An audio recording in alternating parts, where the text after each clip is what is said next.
Assalamualaikum warahmatullahi wabarakatuh.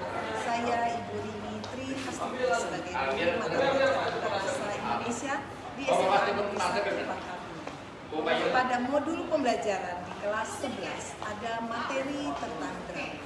Saya menugaskan kepada siswa di kelas 11 E1 bagaimana mereka praktek monolog sebagai bagian dari bentuk materi modul pembelajaran drama. Bagaimana penampilan monolog dari kelas 11 E1? Mari kita saksikan.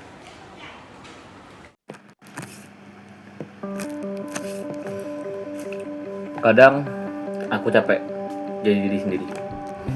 Setiap hari rasanya selalu ada yang kurang.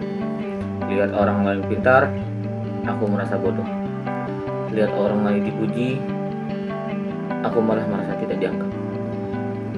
Sampai akhirnya aku mulai bertanya, memangnya aku ini punya apa?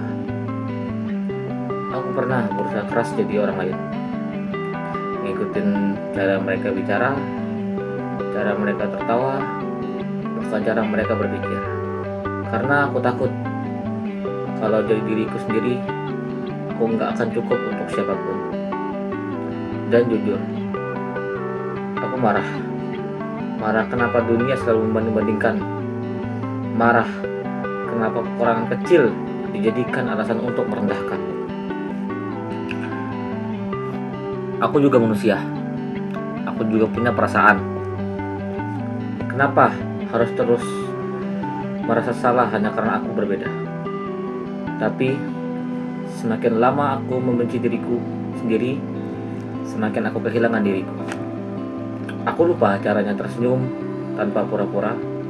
Aku lupa caranya bangga pada diri sendiri. Sampai suatu hari aku sadar, tidak semua orang harus sempurna untuk bisa berharga. Bunga tidak iri pada matahari, langit tidak iri pada laut. Mereka berbeda, tapi tetap indah dengan caranya sendiri. Dan mungkin aku juga begitu.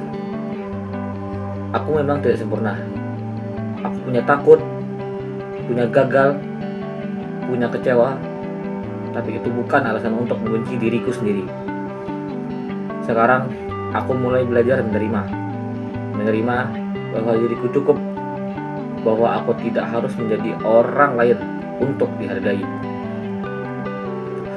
Aku hanya perlu menjadi versi terbaik dari diriku sendiri.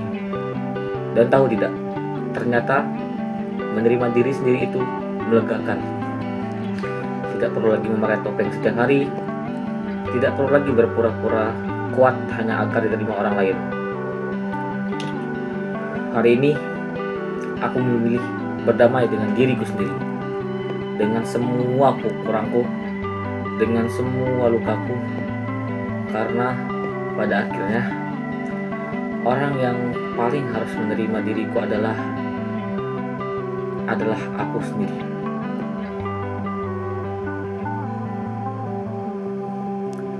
Dan untuk pertama kalinya aku bisa berkata dengan bangga, aku adalah aku, dan itu sudah cukup bagiku.